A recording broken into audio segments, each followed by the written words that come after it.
Nah, sekarang kita beralih ke kasus di mana nilai L, ya, di sini nilai L itu lebih dari 0. Ya. Nah, bentuk berikut ya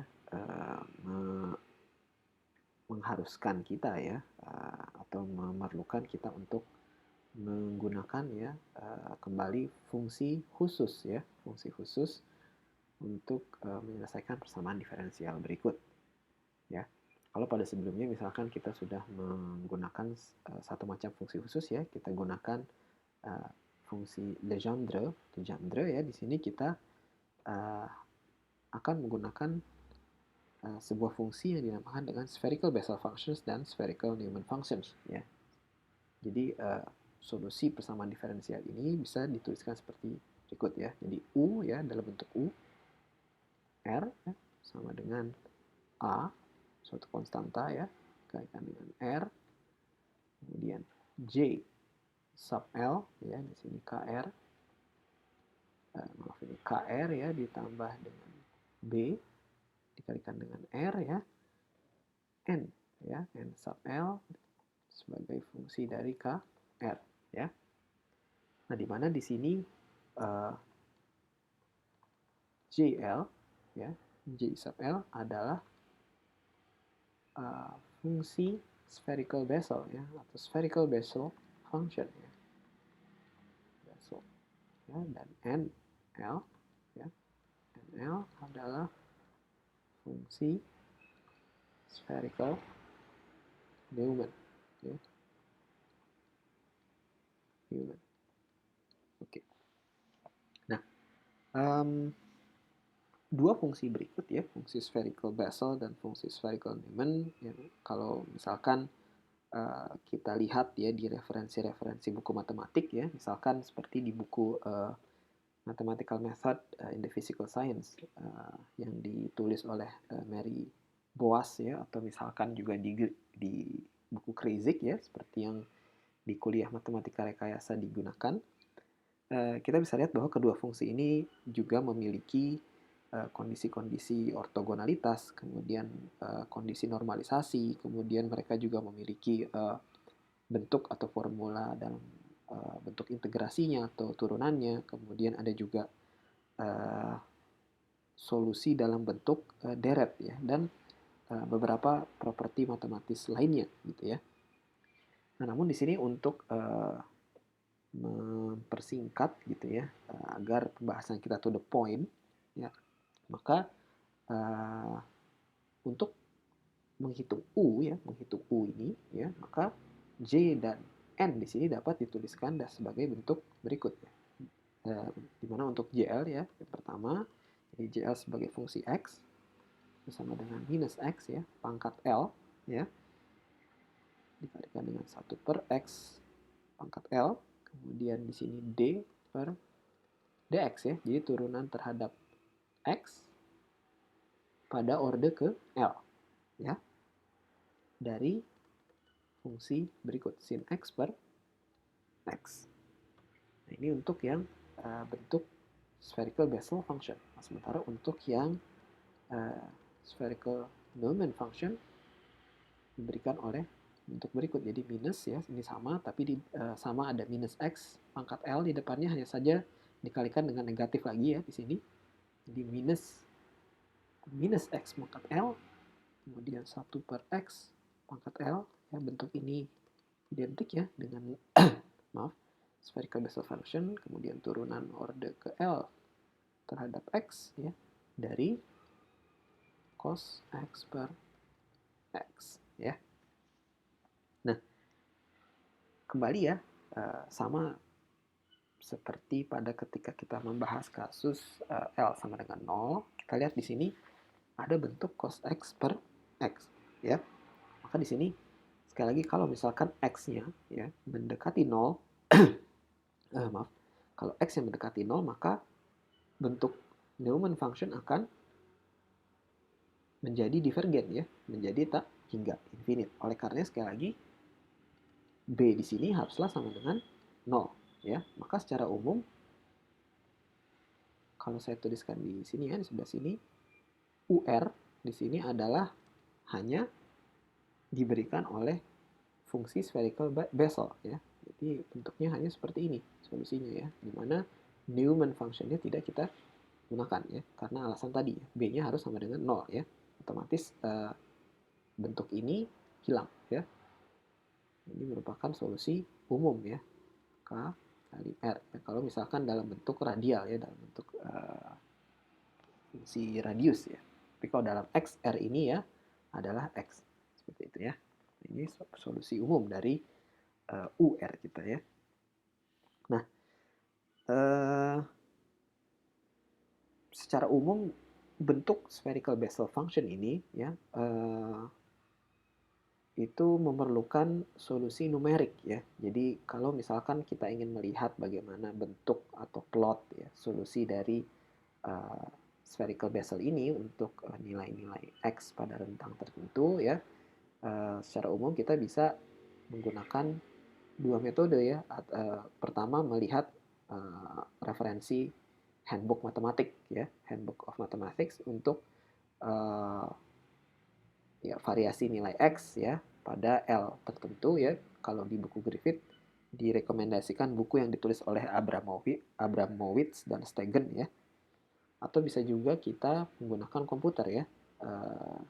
Saya pikir sekarang sudah banyak ya program-program ya, Anda bisa lihat di internet atau Anda bisa melihat atau bisa membuat program numerik yang sederhana ya untuk menghitung atau melihat bagaimana plot dari fungsi spherical Bessel ya untuk nilai X dan L tertentu.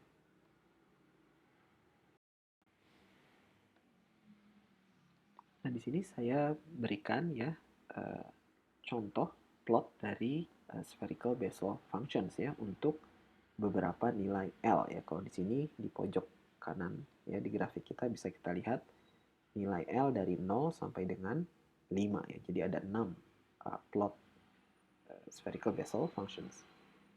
Nah, untuk biru ya, ini untuk L sama dengan 0, untuk mungkin di sini warna orange ya. Itu untuk L sama dengan 1, kemudian hijau ya, hijau untuk L sama dengan 2 dan seterusnya sampai L sama dengan 5 ya. Nah, yang perlu kita lihat di sini ya adalah seiring dengan bertambahnya nilai L ya. Jadi dari L 0 sampai dengan 5, fungsi gelombang atau nilai U ya di sini, nilai J ya di sini itu bergeser ya. Bergeser menjauhi titik 0 ya. Nah, hal ini karena apa? Karena kontribusi bentuk sentrifugal ya secara umum, kalau misalkan ini kita gambarkan sebagai sebuah partikel ya, fungsi gelombang, jadi J ini juga jangan lupa itu merepresentasikan U ya, solusi dari U ya, solusi dari U yang juga R ya. Kita bisa lihat di sini karena komponen sentrifugalnya itu bertambah ya seiring dengan pertambahan nilai L, maka kita bisa lihat dia semakin menjauhi titik pusat ya, seperti itu. Nah, kemudian di sini kalau kita hubungkan dengan kasus L sama dengan 0 ya. Kalau pada L sama dengan 0 kita ingat kita memiliki kondisi syarat batas di mana kalau misalkan U ya, saya tuliskan di sini U saja. R sama dengan misalkan A ya. A ini kondisi syarat batas ya, syarat batasnya. Maka haruslah bernilai 0. Maka dari sini di slide sebelumnya, maka 2 slide sebelum ini ya, maka kita punya hubungan berikut. Sin KA sama dengan 0, maka kita bisa tentukan bahwa KA sama dengan NP ya, di mana N ini merupakan bilangan integer ya, sehingga kita bisa menentukan nilai 0 ya, nilai 0.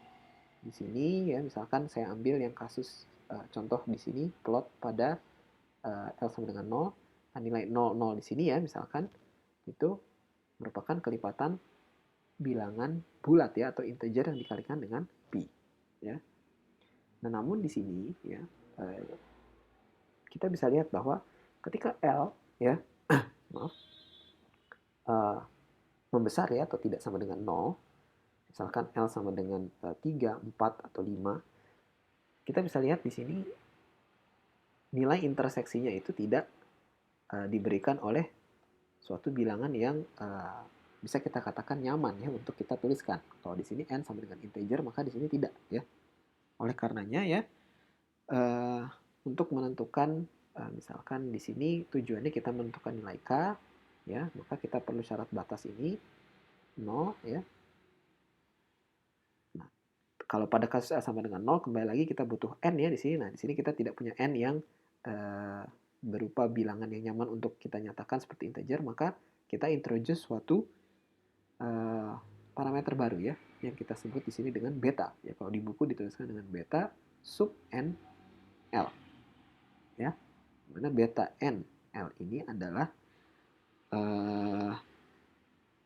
orde ke n ya.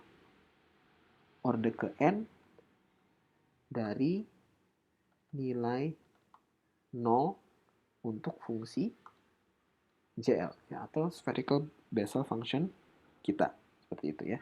Nah, sekali lagi ya, untuk menentukan nilai beta ini ya secara umum terdapat dua cara ya.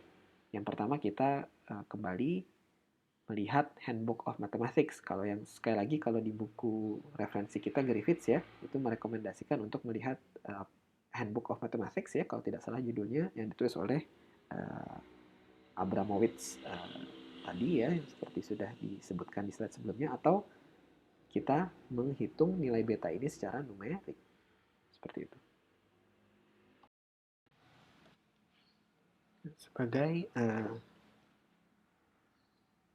untuk pengingat ya, menyatakan kembali dari slide sebelumnya, ya, untuk kondisi syarat batas pada kasus L lebih besar dari 0, kita punya hubungan berikut ya.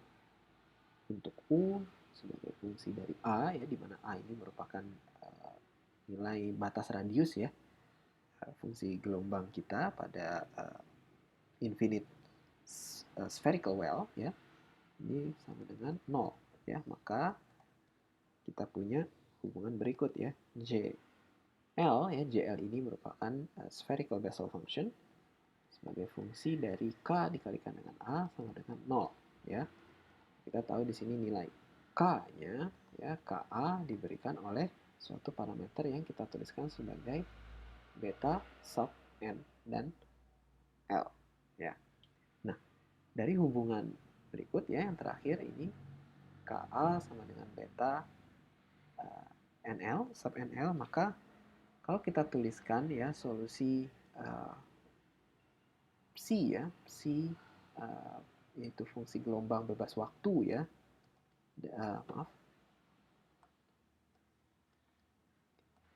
fungsi persamaan fungsi gelombang bebas waktu ya, maka ini adalah R sebagai fungsi dari R, radius, theta, dan V ya, adalah hasilnya sama dengan berikut, yaitu A dikalikan dengan JL ya. Di sini JL-nya sebagai fungsi dari ini ya, sebagai fungsi dari ini, yaitu beta sub NL dibagi dengan A dikalikan dengan R ya, radius, dikalikan dengan spherical harmonics ya, yang sudah kita cari sebelumnya ya, theta dan V. Jadi ini merupakan bentuk dari persamaan fungsi gelombang bebas waktu ya pada ruang 3 dimensi pada koordinat bola ya.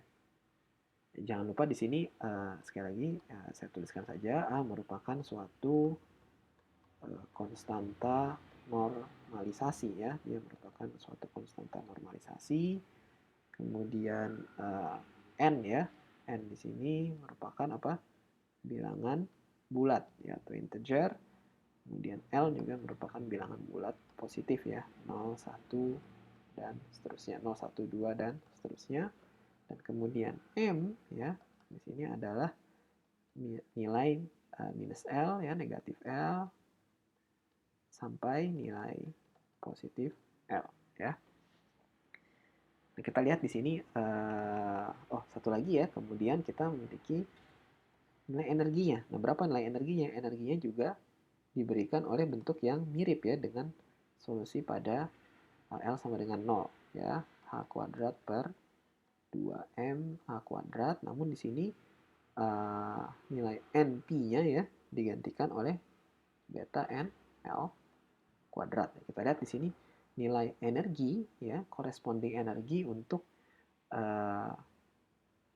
fungsi gelombang bebas waktu ini itu hanya bergantung pada dua bilangan kuantum ya, N dan L di sini.